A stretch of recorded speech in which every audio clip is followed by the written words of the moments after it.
I'm Stacy Grinsfelder. And I'm Daniel Cantor.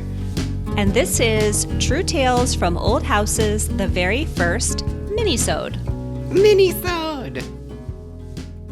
Hi, Daniel.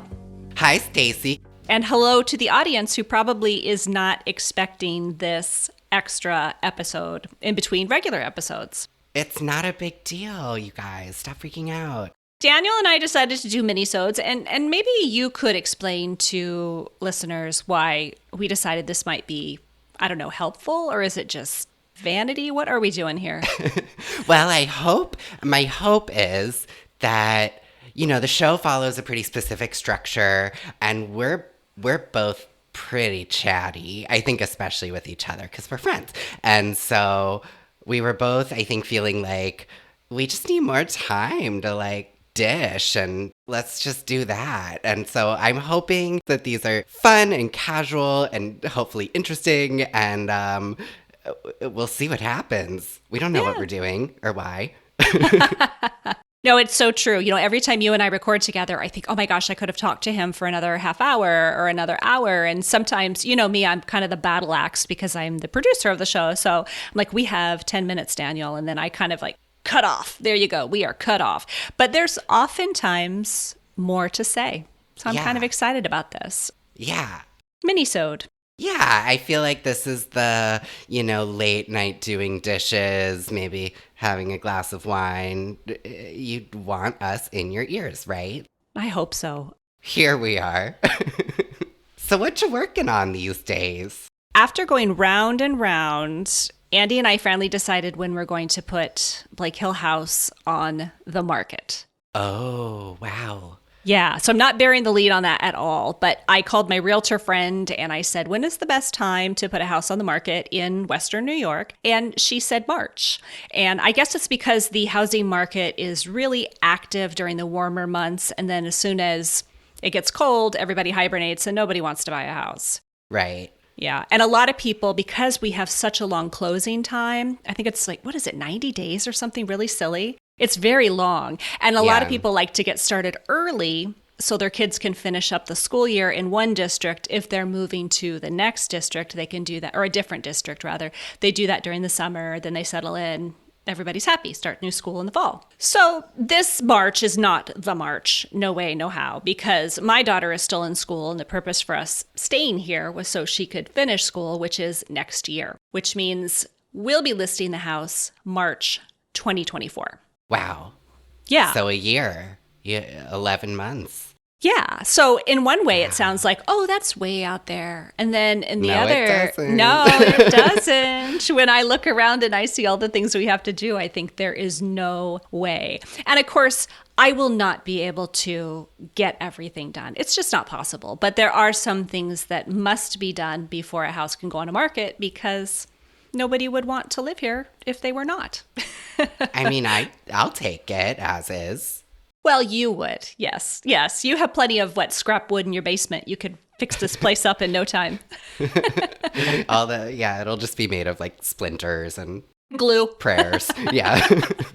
Splinters, glue, and prayers. That sounds good. So I started to prioritize. You asked me what I'm doing. I've started to kind of prioritize what I need to do. And what I've discovered, I don't know if this happens to you too, but I'll have a project and I'll think I want to do that, but I can't do that until this other thing is done. And I can't do that other thing until there's another thing done. And so basically I feel like all I'm doing is shifting around all my projects, all my time, just trying to get to the point where I could do the original project. So right. I guess, for instance, I need to move one of my sons over into the guest room so that I can work on the hall towards their rooms. Their rooms are down a big hall that hasn't even been touched yet. But I can't move him until I work on lead paint encapsulation because that's the worst room. Little chips of paint are coming off. So I need to do that. And before I can do that, I need to pull the windows out because those are the worst offenders. And then, so it's just like this snowball thing. And I think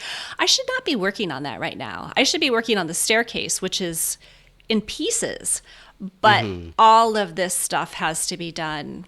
It's more pressing for that to be done. So right. I'm just moving from one place to the other, tearing it up, moving it around. I don't know. There's got to be a light at the end of the tunnel, but I do not see it right now. It sounds overwhelming. Does it feel overwhelming?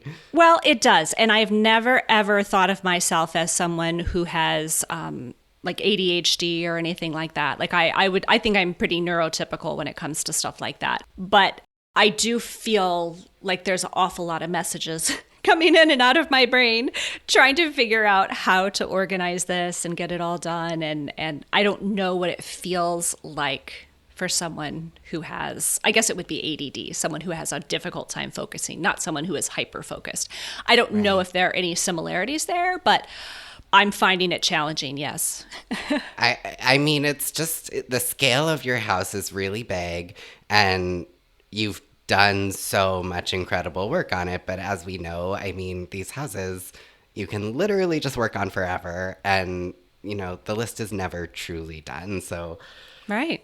I feel for you, and you know I'll just project my thoughts. You're dealing with sort of the emotional element of also kind of saying goodbye to this house that you've been there like 12 years, 10 years, 9 years, 9 years, 9 yeah. years. Yeah, but a long time, long enough. A long time, yeah.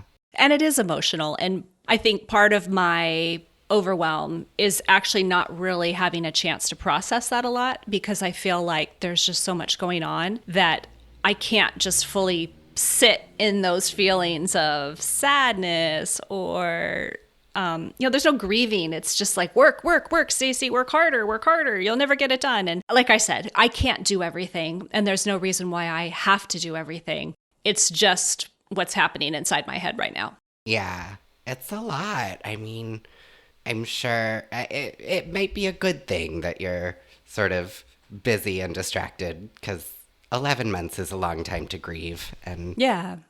you'll have time for it at some point. Oh, I know. I don't need. Sad. it's a little sad, but you're on to new adventures. Do you think you'll buy in Salt Lake? Man, that is a really good question. I think originally we thought, oh yeah, without a doubt we'll buy, even though even though it's very expensive to live there. Right. A lot of investors came in, snapped up these little houses, gutted them, turned them into basically what looks like a Holiday Inn Express, and then put them back on the market for a lot more. But now the housing prices are coming down. So I guess I didn't answer your question, but I thought the answer would be absolutely yes. But the more I look at real estate, the sadder it is. I mean, it's really depressing what they've done to all these old houses in the name of progress or making a dollar. And it's really, usually I don't say this kind of stuff in the show, but it really screwed over a lot of people. You know, people just can't afford to live there anymore. And for what? For absolutely what? You know, somebody else who doesn't even live there who made money, or somebody else who does and made a boatload of money on the backs of other people. And anyway, don't even get me started about house flipping. Sorry, I'm just what? We need a whole separate minisode for that, but yeah.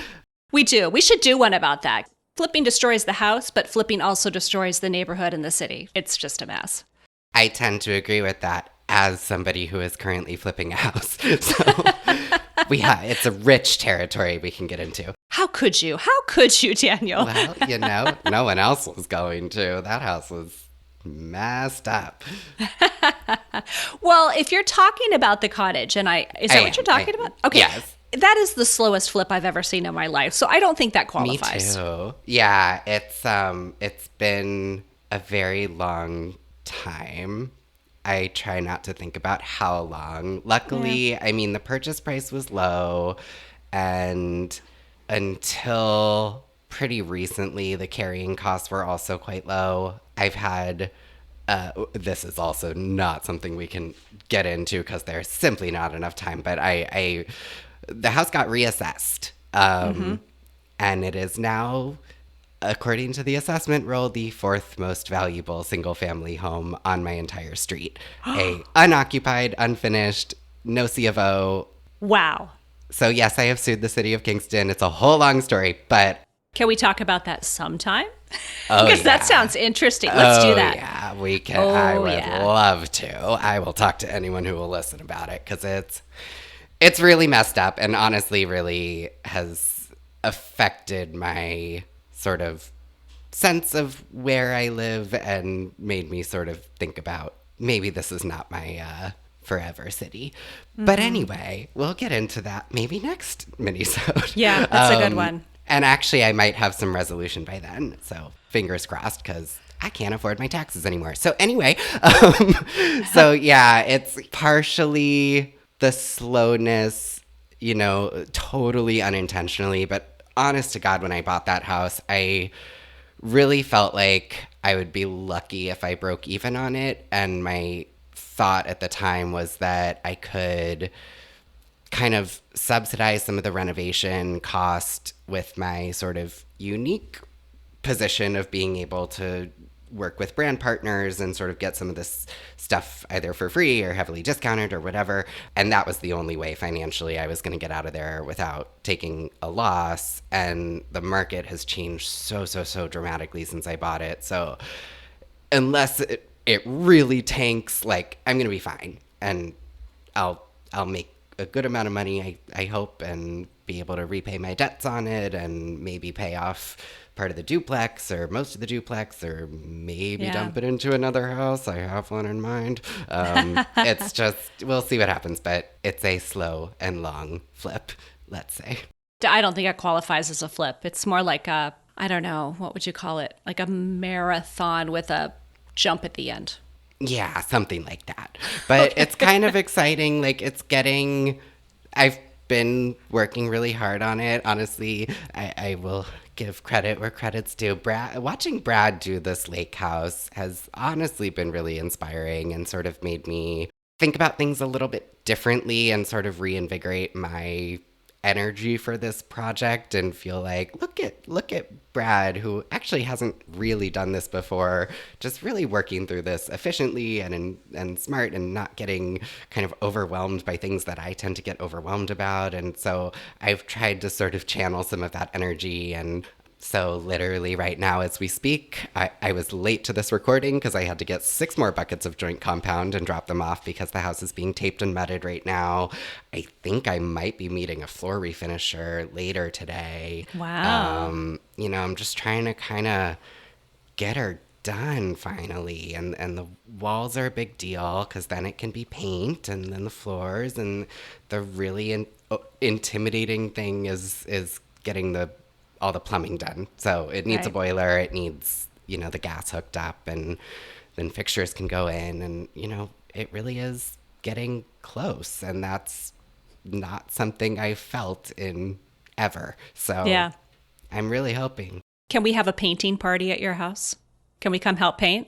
So you can help paint. I don't want to malign my wonderful boyfriend, but he does not have the patience that you and I do. He's really anal retentive in so many ways, but watching this man caulk a room it gives me hives. So he will not be painting, but I have plenty of other ways to put him to work if he's willing to. I've been working there a lot, so he owes me a little sweat equity over here. That's funny. So be honest, whenever I went down to Silver Lake and helped Brad paint at his house and you were there, did you check my work? Did you go back and look and say, oh, I wonder how she does? Honestly, no, because I was mostly up on a boom lift for that's true hours on end, and also I've been to your house. Stacy, I don't worry about the quality of your work. I don't think anyone worries about the quality of Stacy's work. That's funny. We know it's top notch. Well, I will admit that if you came and painted at my house, I wouldn't be mad or anything, but I would go look and see how you did. Oh, for sure. But I'm like, I'm crazy. Like I think of, this sounds crazy, but I honestly believe it. I think of paint prep as an art form, especially when you're working with salvaged materials, because to me, it's like you want it to look, you know, clean and cleanable and nice, but you also don't want to erase all of the character. So like, I honestly do not trust anybody except for myself and you to I feel so good. undertake that work. Yeah, you're in. But you know, people ask me a lot, honestly, if they can like come help, and I really generally I've done it a couple times, but I feel like nobody wants to come back because it looks like fun in games maybe through the filter of Instagram and stuff, but honestly it's so much just like grunt work, and painting it's such an important thing to get right, especially after you've done all of the work to get there. And so, Sure. sorry if you think we're going to have a painting party and I'm going to open up the doors to the house and not you, the audience, and invite audience. everyone in to, get messy with paint, but it ain't happening. I'm a little too particular Yeah. to take the risk. I've been thinking about something that you said when we were down at Silver Lake, and it just made me laugh. I was trying to paint the side of window trim outside, and where it met the siding was not ideal. Quite rough. And you told me, you said it's like trying to paint a straight line on a gravel road, and I have thought about that ever since. That's truly what it feels like painting that house. It's, we didn't, in part just, we're on a time crunch, and so we didn't do an insane amount of prep, which is okay. But I think at some point we'll want to go back in and Do some things. do some things. I brought with me 12 tubes of caulk because I like this specific brand of caulk. Guess how many we used? 0? 0, not even a little bit. So, these things make me nervous, but we'll circle back probably. And if not, honestly, that house, it's survived 150 years. It's never seen any caulk or proper work done to it. And it's a little bit part of the charm, I guess. So it's fine. It's fine. It's fine. But yeah, so you've been working down at the lake a lot, which I enjoy because then I get to see you more often, but that's a pretty far drive for you. It is. Yeah. Somebody left a comment on my Instagram yesterday that was like, oh, I just realized Silver Lake is in New York, not Los Angeles Silver Lake. And so congratulations. I'm glad your long distance relationship is over. And I'm like, actually, it's still 4.5 hours, 4 to 5 hours to get there. And I've been making that drive a lot. Going back to your little cottage, the one in Kingston, I realize that we're talking, which is great. We're just chatting it up, but not everybody might be familiar with that house. Oh, right. We've really just dove right into the middle. We did. Should I explain it? Why not? Let's do. All right, real fast.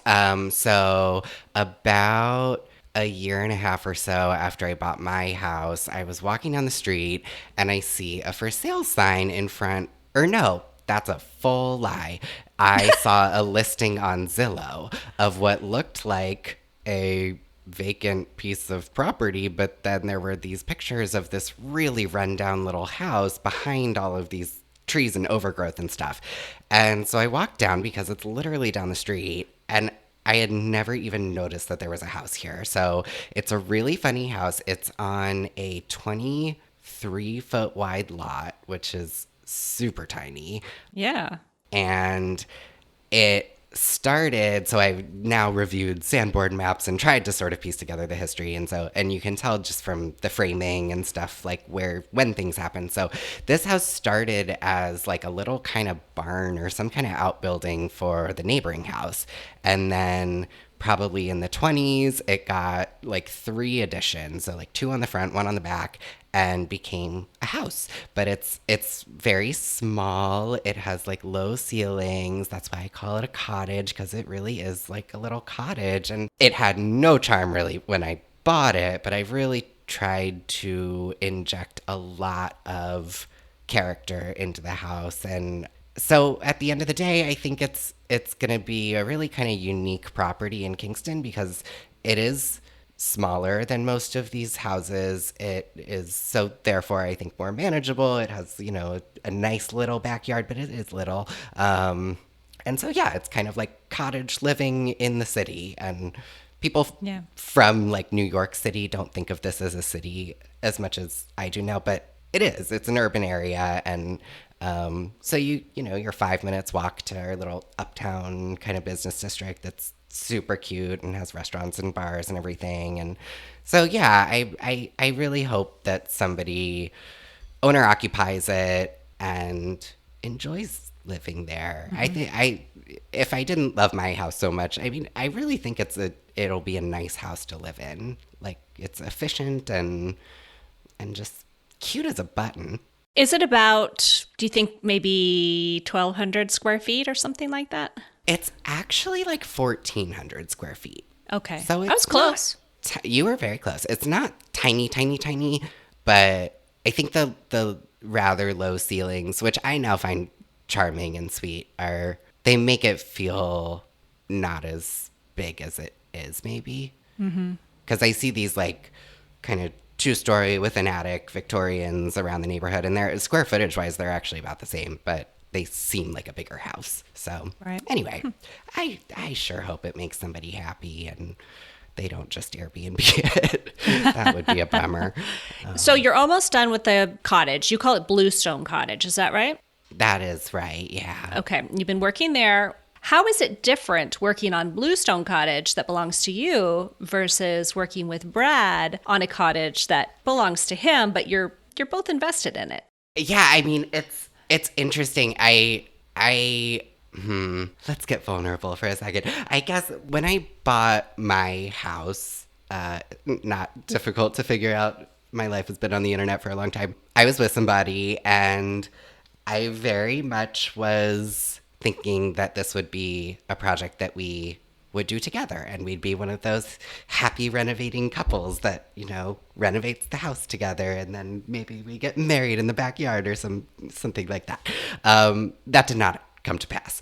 And I spent many years, like a lot of years, feeling really sorry for myself and really sad that I was sort of now stuck with this house and stuck with this project by myself that I never intended to do by myself and never wanted to do by myself and frankly never would have signed up for to do by myself.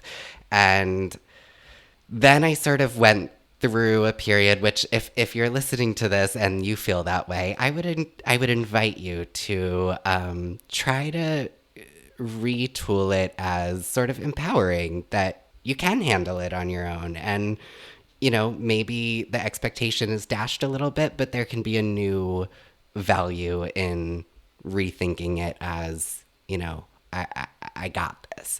It took me a really long time to get there.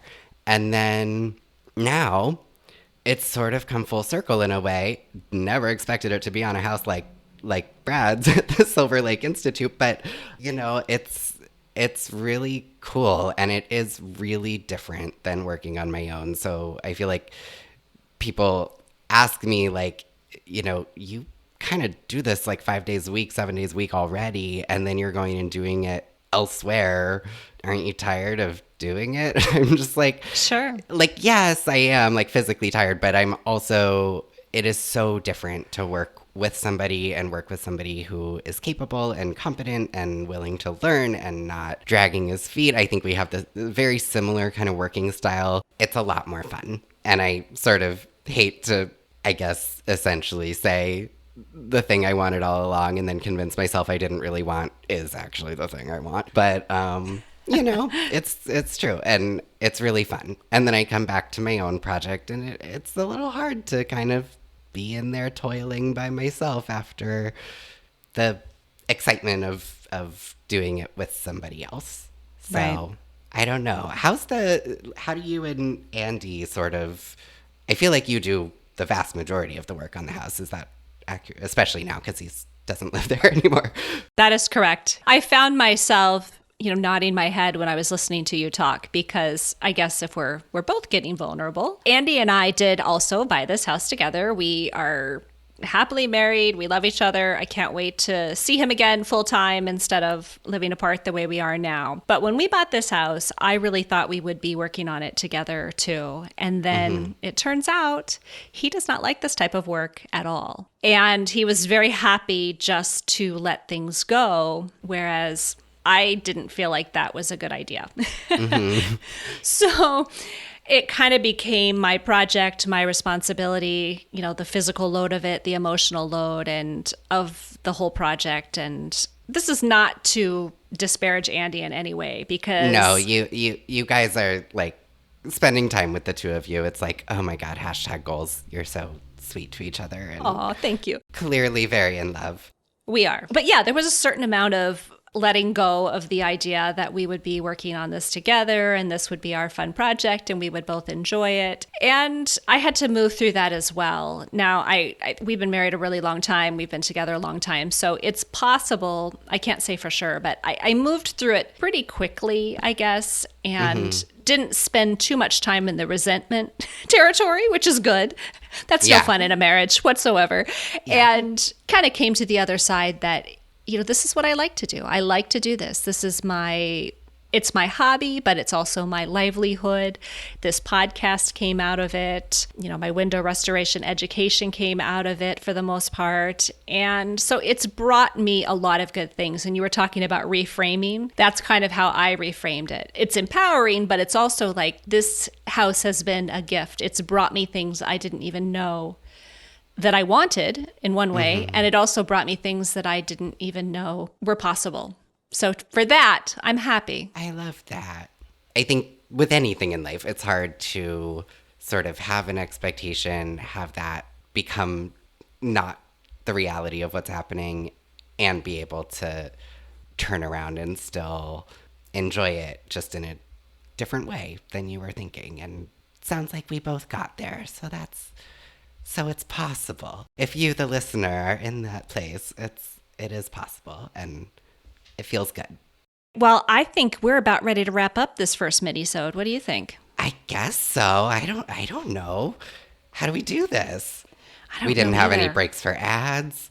It's kind of weird, We isn't can't even talk about Preserve and Franchise. Oh, we can. Oh, we could also talk about Sutherland Wells. We could talk about the Craftsman blog, and we could talk I don't know if about. you've heard about Abatron, a division of UC Coatings, but You're right. That was funny not to take breaks. But yeah, I guess we better wrap it up for today. And I hope everyone who's listening enjoys it. It's somewhat random. it's just fun. It's just pure It fun. is. So nice to see you.